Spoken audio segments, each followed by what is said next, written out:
Alrighty, we got some patch notes here. Full Force Burst Part 2. I didn't really plan on making this video, hence the reason it's coming out so late. But there's some stuff I want to talk about, and since I'm not one of them community ambassadors, I can kind of say whatever I want, which is, you know, pretty cool. I mean, why would, you know, someone who's been positive about the devs and uploading for 4 years get so much as a code to give away to his community? That'd be crazy. Sorry for crashing out a little bit, but I mean, listen, I'm not here to like say anything bad about the program. I would love to join it if given the opportunity, but I think like the bare minimum like requirement should be people who play the game. Call me crazy, but that's a thing for another day. Let's go ahead and talk about this patch. We kind of knew that alcremie was going to get some changes, so let's just go ahead and look at this. We can see the characters here. We'll get to it, but like, what are we doing? Anyway, let's go ahead and scroll down a little bit, starting things off with Sor Edge. Sor Edge is getting some HP recovery to Bitterblade and Bitterblade Plus, and it's getting some damage reduction while charging its Unite move. Sor Edge's ability to stay in fights was sometimes lacking due to insufficient healing from Bitterblade. The HP recovery has been increased to allow for more aggressive fighting. Additionally, the damage reduction while charging its Unite moves has been increased to prevent it from getting knocked out before the move can be used. I think these are good changes. These are changes that, or this is a character that could have been very easily gotten out of hand had they done anything more than this, but just buffing healing and giving it damage reduction on an ult that can oftentimes get interrupted by getting KO'd. I think these are really healthy, good changes to a character like Sor Edge that was fine, really solid if like the person playing it was good, and is obviously a character that has been broken at times, but I don't think these are like game-changing buffs. This is just very, very nice quality of life stuff that will probably see Sor Edge end up getting banned in 90% of your games, because that's just how Unite players act. They see Sor Edge at the top of the buff list and assume it's overpowered. I mean, it was already a really good character. Did it need buffs? Probably not, but I think these are very reasonable buffs for the build that probably wasn't played as much. I think Psycho Cut got played far more, especially in competitive play, so I think these are fine changes. Deraludon. You guys know me, you know one thing about me. It is that Deralon has been the worst character in the game for an incredibly long time, and I maybe this will do something. Dragon Pulse 8% damage increase, and the cooldown reduction upon a KO has been increased from 10% to 30%. So basically, if you got a KO with Dragon Pulse, it could reset pretty fast, but they've upped that quite a bit, and then, you know, just a flat damage increase. What I'm hoping this avoids is making it so Duraludon just becomes a rip bot again, which is like one of the worst things that people can do. I've never had a problem with people playing Dragon Pulse. The problem has always been that, like, for whatever reason, whenever people do play this character, it's almost always Flash Cannon, and Flash Cannon is just still only gutter. Flash Cannon is still inarguably the single worst build in the game, so I'm fine with, you know, giving a slight buff to Dragon Pulse. I think this is fine. I just, like I said, I hope it doesn't become Rip Bot again. And then the real winner here is giving it Unstoppable on its Unite move. I think that's pretty nice. They buffed it a while back to give it the push on its Unite move, and giving it Unstoppable so you can't get interrupted is pretty good. Duraludon's Unite move has been solid to like pretty bad to now, I think actually really good after the buffs it's received. So I think this is a world where Deralon is good. Like, definitely out of the gutter of worst character in the game, especially on the Dragon Pulse build. I think there is a world where that is possible now. We'll see how it ends up turning out. I'm actually pretty excited for these changes. So again, hopefully it's not only a rip bot, which hot take. Here's what I would do. Okay, because we're going off on a tangent. They gave Rayquaza the HP buff in the previous version of this patch, and it's a 10% HP buff. The idea was to prevent ripping, and it kind of works, but the problem is you can still just be losing for 8 minutes of the game, and if you just decide to flip Ray, you can still win. What I would do is I would buff Rayquaza's HP to like 50% or 100% and have it scale down every 15 or 20 seconds after 2 minutes. So it spawns at 2 minutes and it has like 100% HP buff to what it used to be. Then at like 120 or 130 or 145, whatever time increment you want to, you know, have, it'll drop by 25%, and then in a minute it's just at the regular, you know, Rayquaza HP. I think that would be the best way to do it. So that actually prevents rips and actually forces team fights. I think that would be a phenomenal way to balance Rayquaza, but you know, what do I know? That being said, let's go ahead and move on to this and insert the clip. They don't know what the fuck they're doing. Do you understand that? Seriously, why? Leafeon was a character that was already borderline broken before the defense penetration buff that it got months ago. So it got the defense penetration buff when that was in the game, and they also buffed Razor Leaf at that time, and I believe they buffed Aerial Ace since then too. It was already good before all of that. Then it got all of that. Obviously, defense penetration no longer in the game, but it kept the Razor Leaf buffs, And now we're buffing Solar Blade and Leaf Blade. Leafeon has been one of the best characters in the game this entire time. Again, not really a character that gets played a whole lot in solo queue or in competitive play, but it absolutely dominates solo queue. And you're telling me that having another build, like obviously everyone played Rage the Leaf, no one really played Solar Blade. Solar Blade was fine. I think it was a decent build. But you're telling me it's a good idea to give this character 2 completely skillless builds that can one-shot every squishy in the game. What are we doing? Leafeon needed nerfs, if anything. Like, you could talk me into nerfing the crap out of this Pokemon and it would still be good. Instead, we're buffing it on top of the buffs that we already gave its other build. This is an absurd buff. This is something I just don't understand, and I should probably go back up and read the Deralon thing. To increase opportunities for a playstyle centered around Dragon Pulse, its damage and usability have been improved. The addition of Unstoppable in its Unite makes it less likely to be interrupted during crucial moments. That's all fine. But yeah, I cannot get behind this. I cannot understand why you're continuing to buff Leafeon and buffing EVs. I don't know, man. We finally got Umbreon to a point where it's not overpowered. Sylveon feels fine. Espeon is really good. But like, I don't understand.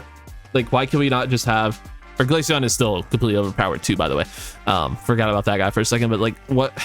This did not need buffs. Leafeon excels in mobility, but its moves tended to require too much preparation time. AKA, you had to time them right and have some form of skill to the move. Crazy.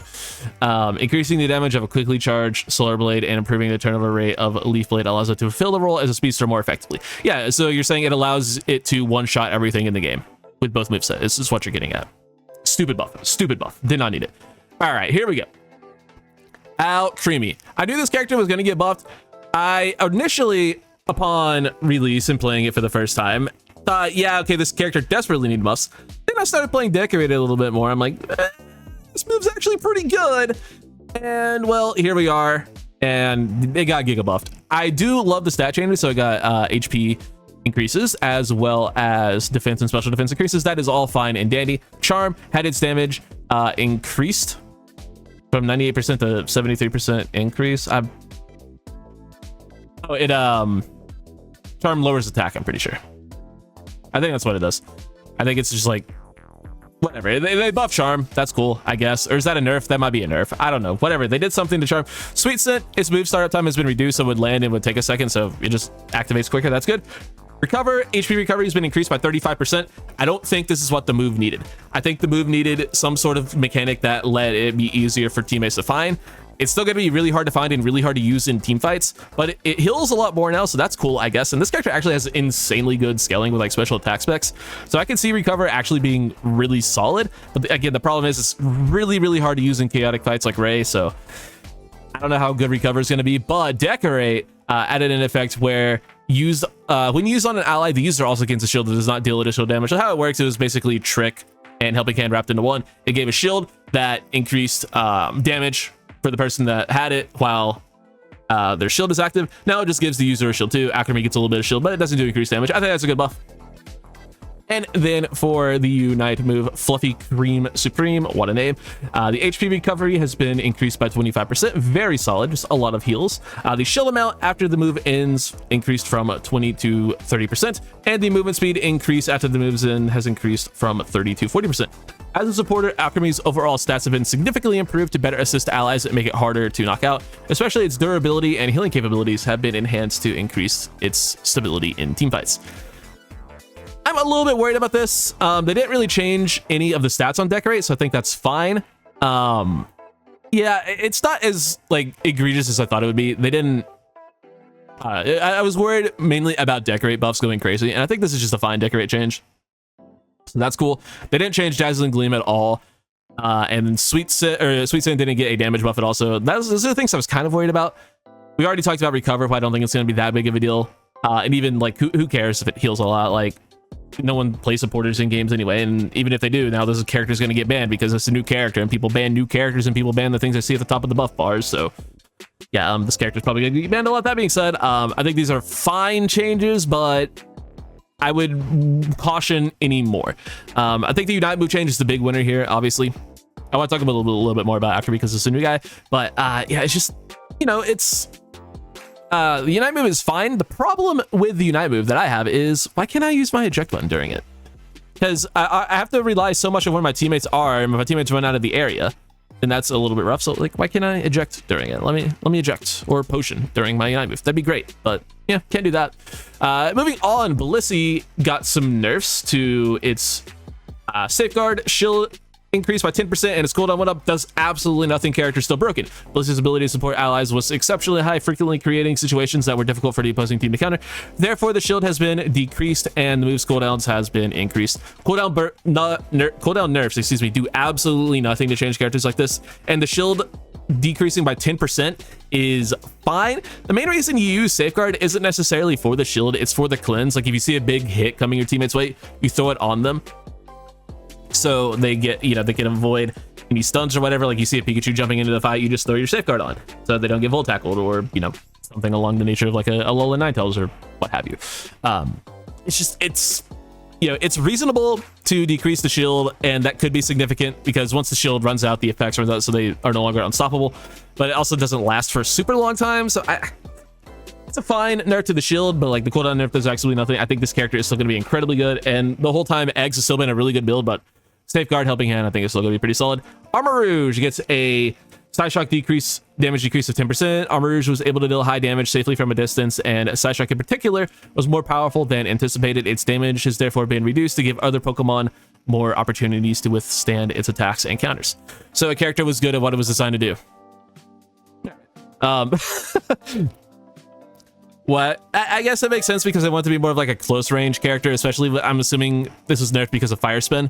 Because like on Arbor Cannon, you want to have high damage at range, but people didn't really play Psyshock with Armor Cannon, the people didn't really play Fire Spin without Psyshock. Psyshock was just picked no matter what. So I guess it makes sense to nerf it because of the Fire Spin build, but at the same time, And also it's only a 10% damage decrease, so I don't think it's going to do too much, but you know, I think Armarouge will still mostly be fine. Blaziken, this one is a little bit more understandable. Fire Punch gets a 12% damage decrease, and its Unite move, Flaming Spin Fist / Flaming Spin Kick, has had its shield amount it decreased from 12% to 9%. That got buffed in a previous patch, I want to say, to 12%. I don't remember what from, but I assume it's probably somewhere in the middle of 12% and 9%. I would guess it was probably like 8 or 7 before. I don't know, don't quote me on that, but I'm pretty sure that was changed in a previous patch. And then Fire Punch getting a straight up damage decrease.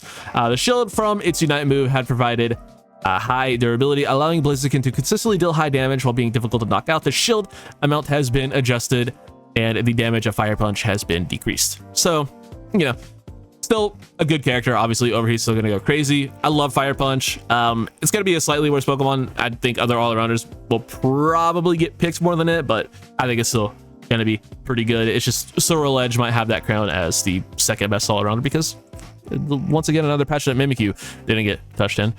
So, you know, it is what it is. Let me know your opinions on the patch in the comments down below, and expect, you know, patch content to be coming very soon. Appreciate you guys watching, and I'll see you on the next one. Take it easy.